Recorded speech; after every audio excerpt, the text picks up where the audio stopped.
right, everyone, and welcome to Trois-Rivières, Quebec for round 4 of the Budweiser CanAm Championship. I'm Vic Rowder, and with me is racing driver John Graham. You know, John, after 3 races, this CanAm series is sure a lot closer than anyone expected it to be. That's right, Vic. After just 3 races, Jim Crawford is leading local hero Jacques Villeneuve by just 1 point. Another Canadian, Charlie Monk, is in 3rd, just ahead of Ireland's Mick Rowe and Bertelrus of Sweden. 18 cars will start this race. Here are some of the favorites. Of course, to the totally partisan crowd of 55,000 Quebecers, only one man will be an acceptable winner, and that's Jacques Villeneuve, starting on the pole in his Canadian Tire Frissbee.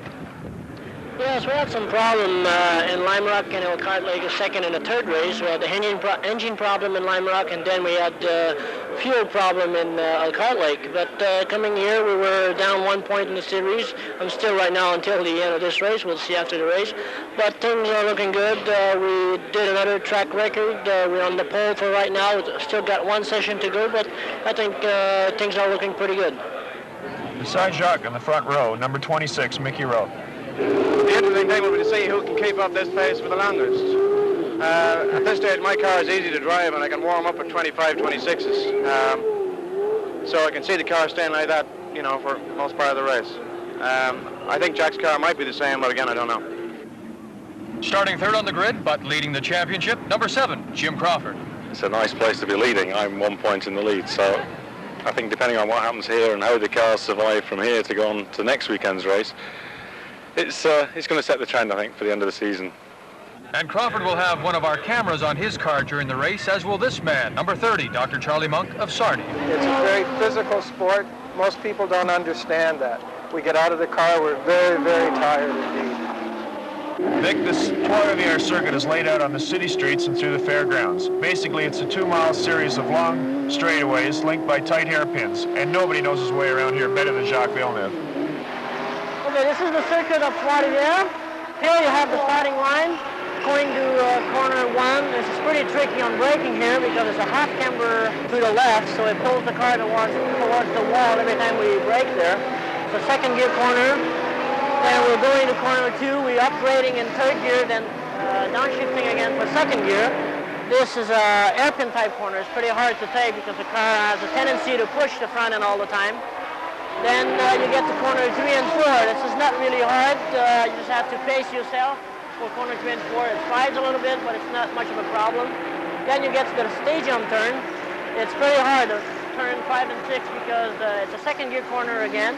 But you know, you got to settle yourself, settle the car to be able to do it. Then you get on the Boulevard A4 straightaway. Here you're gaining 2nd, 3rd, 4th, and 5th gear. You're running about 140 miles an hour here. Heavy braking at the end of straightaway in corner 8, 2nd gear corner again. Really important because it sets you up for that longest straightaway of the track, Boulevard de Carmel, where you're gaining about 155 miles an hour here. One of the best places to pass because it's heavy braking at the end of the straightaway. Then it's another 2nd gear corner. It's a left end.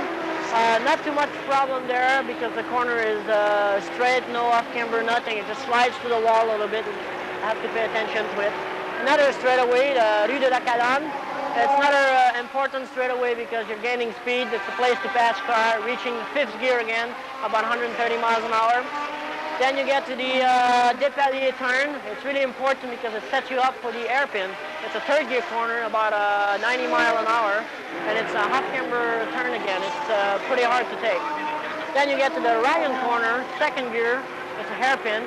Really hard to take because the car doesn't want to turn around tight corners. So you have to throw the car, make it slide, throw the rear hand around to be able to do the turn. Then you get to the Villeneuve corner. It's really important too because it brings you on the straightaway to the finish line. Then you get to the checkered flag for the start and finish line. What a great view of that course. Okay, now we've met the drivers, done a quick tour. Let's get the race going. 60 laps from a rolling start. The drivers are on their final pace lap. It's Villeneuve and Mick Rowe at the front. Crawford and Swiss driver Marzio Romano on the 2nd line. And back on the 5th row in our 2nd camera car, Charlie Monk. Watch the front row now, Vic. Passing is very difficult on this track, so whoever can grab the lead into corner 1 will have a real advantage. Now here they come. And it's Villeneuve. Villeneuve wins the drag into corner 1, and Crawford moves under Mick Rowe to take 2nd place.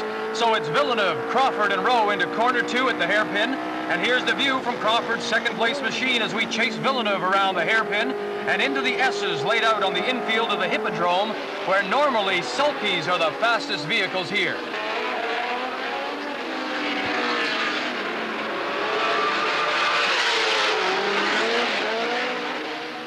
Around corner 5 and then onto Boulevard de Forges. It's fifth gear, about 230 kilometers per hour, and as close to the wall as you dare. Then hard on the brakes. Down 3 gears, around a 90-degree left, which leads onto Boulevard de Camal. John, they say this is the longest straight on the circuit. What did Jacques tell us earlier? Nearly 250 kilometers per hour, and it's also the best place to pass under some braking. Mick Rose just tried to put a move on Jim Crawford under braking, but Crawford braked late and forced Mick to tuck back in on the line. Next we have Roos, Romano, and Horst Kroll. Villeneuve drifting through Depailler corner down toward the grandstands at Ryan hairpin. You know, every time he appears on this first lap, a huge roar goes up from the grandstand. They love Jacques Villeneuve in Trois-Rivières. I think 50,000 people would show up here even if he was the only driver entered. He really is a spectacular driver, John. You know, right on the edge all the time, just that little bit more sideways accelerating onto the straightaways and just that little bit closer to the wall than the rest. Fantastic car control. So the order continues to be Jacques Villeneuve, Jim Crawford, and Mike Rowe in first, second, and third. And you know, John, I think Villeneuve's already pulling away just a bit. Yeah, Vic, Jacques has to open up a big early lead to give his crew that comfortable cushion to make a fuel stop. But right now, the best battle is for second place between Crawford and Rowe. Like Villeneuve's Frisbee, Rowe's VDS car is a 5-liter Chevy engine, which develops about 550 horsepower, while Crawford uses the Formula One 3.3-liter engine, which develops about 100 horsepower less, but it still has the big advantage. The advantages being that of a lighter car, which means easier braking on this tight circuit, and also better fuel consumption. On this tight circuit, Rowe is finding it hard to use that extra horsepower to get past into second place. When he's close, at the end of each straight, Jim outbrakes him and stays in front. Very frustrating for Mike. Jacques Villeneuve continues to open his lead. You know, he's been consistently the fastest driver in each of the first 3 races, but he only won once, and that was at Mossport. Lime Rock failed to finish. Road America blew a big lead. So Jim Crawford, sitting in second, is hoping the bad luck continues. Not having the fastest car, I've got to sit back and bide my time and just see how the race progresses. The long races, things tend to go wrong, and hopefully my preparation is better than others, so I'll be there at the finish. These fellas are going very quickly, but I can just hope they make a mistake or the cars fail, and I'll be there to pick up the points.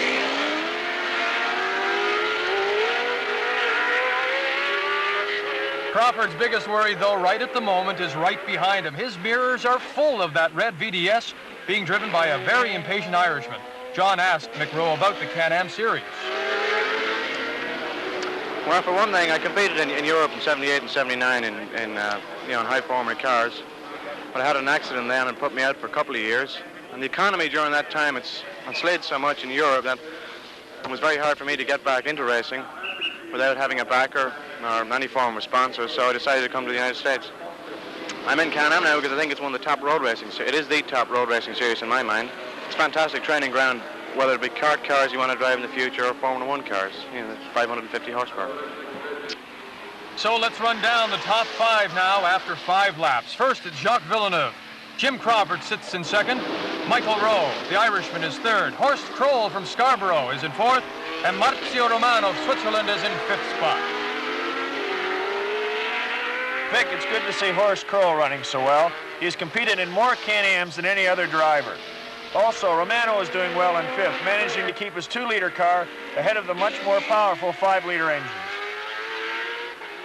Boy, that battle for second place is really something. Rowe having a run at Jim Crawford. At a faster circuit like Mossport, I don't think Jim would be so hard to pass. But here at Trois-Rivières, which puts so much emphasis on braking, that blue card is very wide. Mick is just going to have to sit back and wait for Jim to slip up. They're starting to pass some slower traffic now, so maybe it'll have a better chance. Not all the close racing, though, is happening at the front, back in the pack. There's a 3-way battle going for 7th spot involving Charlie Monk and our other camera car. Charlie's chasing Jerry Meyer from California in a Frisbee very similar to his own. In fact, the two cars are nearly identical. Charlie talked about his race car before the start. We're very cramped in here. This is so we don't move around. The basic difference, though, between driving this car and driving a normal street car is that this car does not have any forgiveness built into it. The car is built very, very stiff. There's really no time or warning when the car starts to spin. With a normal street car, there's lots of roll or lean in the car, so when you're going through a corner, you can actually tell when the car is going to start to get away from you. This doesn't happen in a race car. You have to keep on top of the car all the time. These cars are built for speed, and that means shifting gears, getting the right gears, and of course shifting very quickly.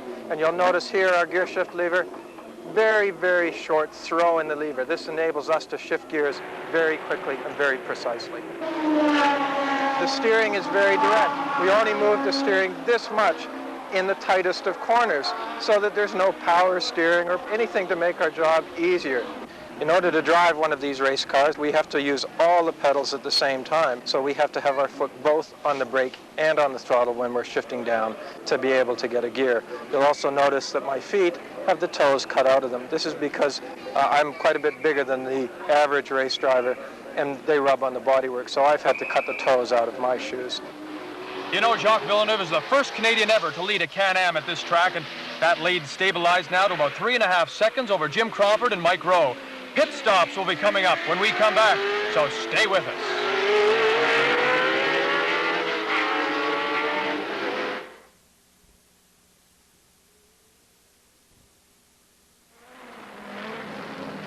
Welcome back to the Budweiser CanAm at Trois-Rivières, Quebec. I'm Vic Rutter along with John Graham. And John, I wish I could tell you that this was slow motion, but it isn't.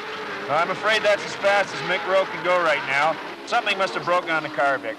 All right, so with our third place man apparently out of the race, let's update the standings for you. Jacques Villeneuve still leading, lapping slower cars now. Jim Crawford alone in second. Marzio Romano of Switzerland has inherited third spot in that little 2-liter Ralt, while Toronto's Horst Kroll has that Chipwich Charger in fourth, and Bertold Roos of Sweden is in fifth spot. Here comes Villeneuve up the back straight, passing the slower cars as if they were parked, making that sharp left onto Route de Cologne. 3 slower cars, then Crawford. The gap is only 6 seconds.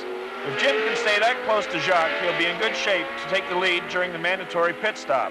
Villeneuve is going to need about a 20-second lead in order to get into the pits, take on about 20 liters of fuel, and then rejoin in front of Crawford. The rules say that Jim has to stop as well, but because of the smaller engine, he gets better gas mileage, and their stop will be just that, a stop and go. And there's Mike Rowe, who has made it back to the pits. John will get us a report on his situation a little later. Judging by Rowe's leisurely pace through the pit, I don't expect to see number 26 going or doing any more racing later today. Our leader, Jacques Villeneuve, driving beautifully, giving the crowd here exactly what they paid to see. They're still cheering every time he comes around in the lead. But the pace now beginning to take a toll. Number 18, that's an Acela Formula One car being driven by Antonio LaRosa of Italy. He's out of the race, corner 8. Expensive-looking smoke coming from the engine. He was running in 11th. All right, John Graham is now with Mike Rowe. Michael, now the interview we wanted to do, what happened? With a broken constant velocity joint. So you're just out of the race now. There's nothing you can do? No, there's nothing you can do. It takes about 30 minutes to change one, and it's not worth wasting 30 minutes to do that. Well, you're going to get ready for Mosport then. That's the next step. Oh yeah, we hope to be in good shape for Mosport. We're going to test there on Wednesday, but unfortunately this screws up our chances of the championship somewhat. We're hoping on a good result here, and same with Mosport, but that's racing. Well, we'll make the next interview a little better. I hope so. Thank you. Okay, Mike, thanks. You know, one of the most remarkable performances of this CanAm race is being turned in by the driver of car number 20. You see him there, Marzio Romano. He's running in third spot overall, just ahead of Horst Kroll in a much more powerful 5-liter car, and he's almost a full lap up on Bertold Roos in another 2-liter car. Before the race, we spoke to Marzio in French. He admitted that he really didn't have much hope of winning this race overall because he was competing in the 2-liter category. He said he expected to run 4th or 5th, but with luck and some breakdowns among the top cars, well, he could do even better. If Crawford and Villeneuve had big problems, well, then he might even win the race. For them, of course, he hopes they won't have engine problems or accidents, but their misfortune would be good luck for Marzio Romano. Pour moi, si jamais. And now let's have a look at Horst Kroll running in 4th spot, chasing Romano, and about to be lapped by the leader, Jacques Villeneuve. Vic, with that pass, Villeneuve has lapped all but Crawford in 2nd and Romano in 3rd. I don't think I've ever seen Villeneuve driving so well. His team have set out to win the CanAm Championship this year and are going about it the right way. Jacques actually has 2 race cars to choose from, one of them especially tailored for this unique track. And I talked to crew chief Brad Francis before the race. Brad, Trois-Rivières is known to be very hard on brakes. How do you plan to compensate that? Well, John, we've added about 40 pounds of water in a bag in the side part of the car, and we have a master switch and a small pump in the cockpit that Jacques can use and switch to water. And every time he activates the brakes, he gets water injected on the rotors, which gives you additional cooling. We have also incorporated wheel fans and air ducting to the rotors because the circuit is very bad on brakes. But we seem to have it under control, I hope. And John, did you notice that picture of Jacques' brother Gilles on the dashboard? It just proves again that the Villeneuve obsession with speed and racing is more deeply motivated than most families. Vic, Charlie Monk's into the pits for his mandatory fuel stop. Now notice the tight turn in the middle of pit lane. That's a tricky obstacle for these guys who are now mentally adjusted to running at 250 kilometers per hour.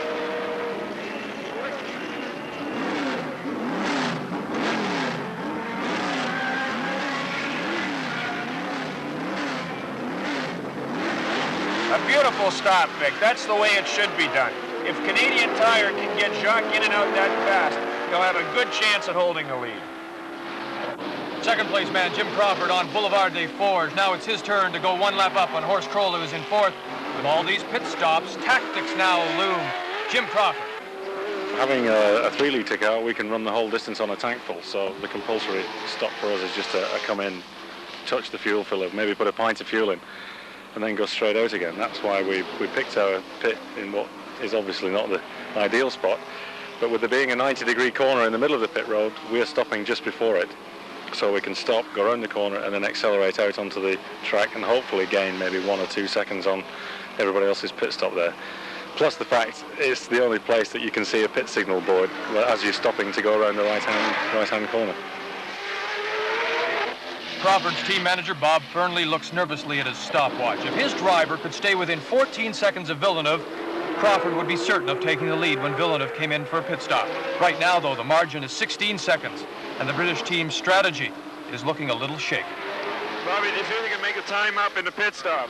I think just a little bit ahead of us at the moment, but we can pull a couple of seconds back. I think we can get all the time back. The only thing is we've lost the advantage of the yellow flag now, so might as well carry the distance.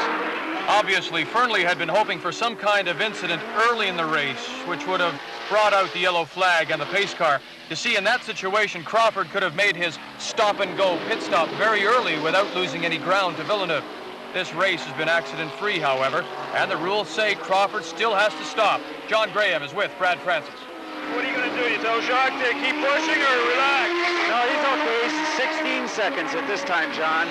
So he's just running his laps, and we're waiting for the pit stop. What are you looking for, a yellow? You're going to bring him in? What lap? We like a yellow. It's convenient. Crawford's running very well, and he's putting a lot of heat on us because they have very short pit stops. So we need quite a buffer.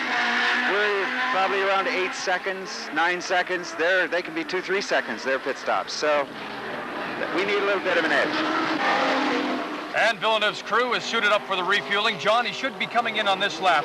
Look at this line. He's been exactly the same spot on the track all day. Right on the painted line, but he's never over it. Precision, consistency, that's what it's all about. Villeneuve's coming in, Vic. He'll take on about 20 liters of fuel. They'll check the tires and get him right back on the track before Crawford comes around. This is the key moment in the race.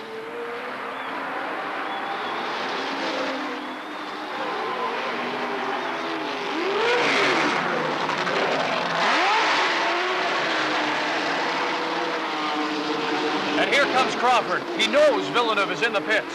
Boy, it's going to be close. Villeneuve comes out. Just ahead of Crawford. He wins the dash into turn 1, and though the lead now has dropped to just 2.5 seconds, that was Crawford's big chance. The British driver still has to make his stop, remember. His only hope now is to push Villeneuve into making a mistake. Frankly, Vic, I don't think there's much chance of that. Jacques is just driving too well. He's really showing that he can handle a big, powerful car on this tight little circuit. He has a reputation for tossing around and braking late, and a lot of drivers were predicting a crash, the same way he exited last year's race.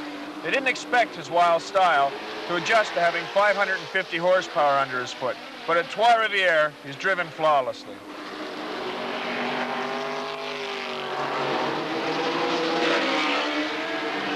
And John, wait till the fans at the Ryan Grandstand see their man still out in front after that pit stop.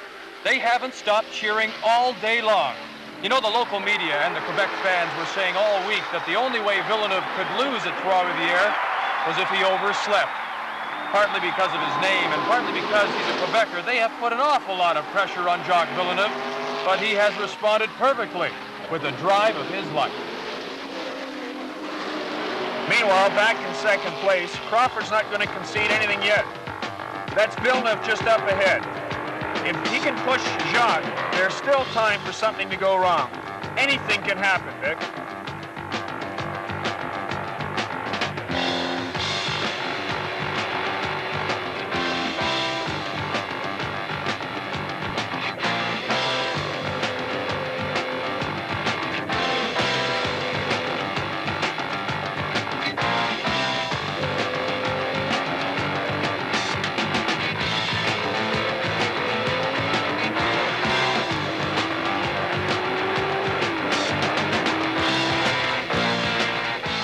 Okay, we're down to just a few laps to go, but remember, Crawford is going to have to break off his race to make that final pit stop. Turning on to Rue de Cologne, Villeneuve laps the third-place car, Marzio Romano. There are only 2 cars left now on the same lap.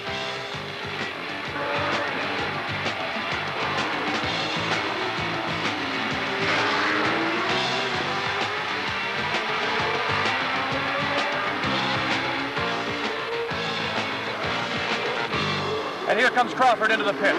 He'll just stop the car, touch the dump can, and take off again.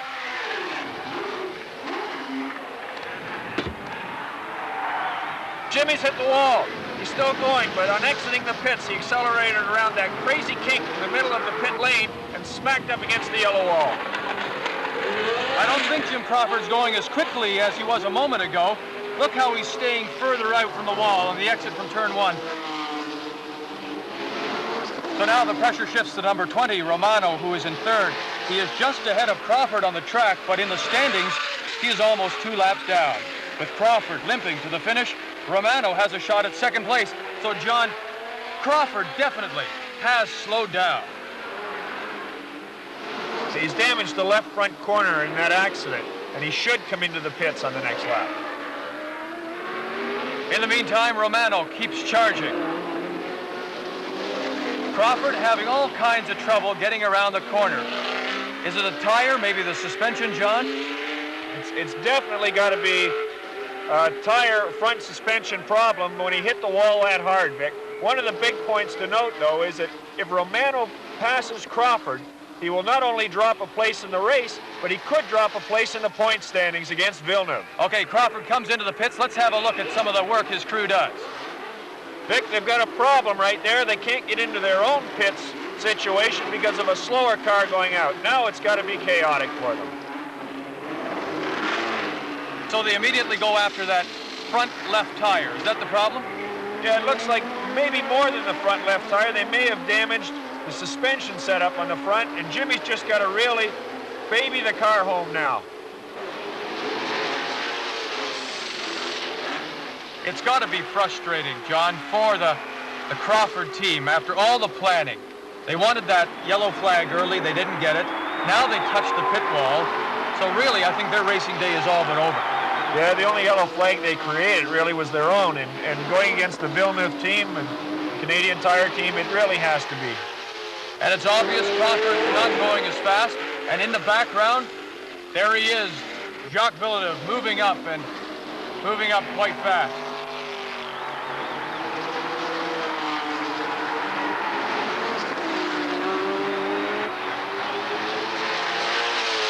Jimmy very much the real racing gentleman from England, and he lets Jacques go by. You know he can't race with him now, so he's just got to bring his own car home. And so Villeneuve now has lapped the entire field. It's been a great day. Villeneuve leading from start to finish to this point. We're now on the last lap, and it has completely been a Jacques Villeneuve dominated race.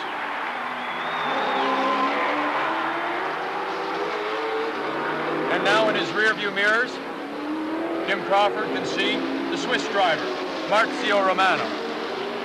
Marzio goes by, unlaps himself, remains, though, in third spot with Crawford in second. The question, though, John, is, can Jim Crawford make it around one more lap? Yeah, that's the big part. Jimmy will let everybody go by him now because we're on the last lap, but he must complete this last lap. If he doesn't, he would be marked down as a lap behind the 2-liter car.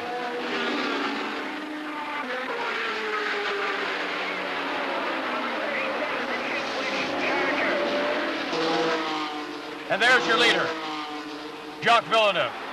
Just now trying to make it around safely. The third place car, Marzio Romano in the 2-liter number 20. Nice stroll for Jacques now down the last section of the track. Just bringing it home. A leader from start to finish, Jacques Villeneuve in the Canadian Tire Frissbee. This is what everybody paid to see, of course, the Jacques Villeneuve show. And the checkered flag is out. And Jacques Villeneuve has won the Trois-Rivières CanAm.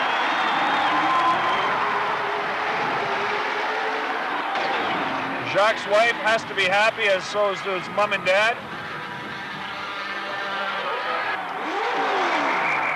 It's been quite the day for Quebec race fans as Jacques Villeneuve takes it all, winning his second race of the year. Great drive. How do you feel? I feel really good. The car never gave me any problem at all. I had just one time in half in the race where I had a little problem with the brake, but they came back right away, and the whole race was just fantastic. Congratulations. There has never been a more popular winner than Jacques Villeneuve as he takes the Budweiser Can-Am at Trois-Rivières.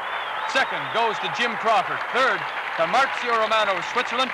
Scarborough's Horst Kroll is in fourth, and Bertel Roos in the second 2-liter car finishes fifth. For John Graham and our entire crew, I'm Vic Rudder. Good afternoon from Trois-Rivières, Quebec.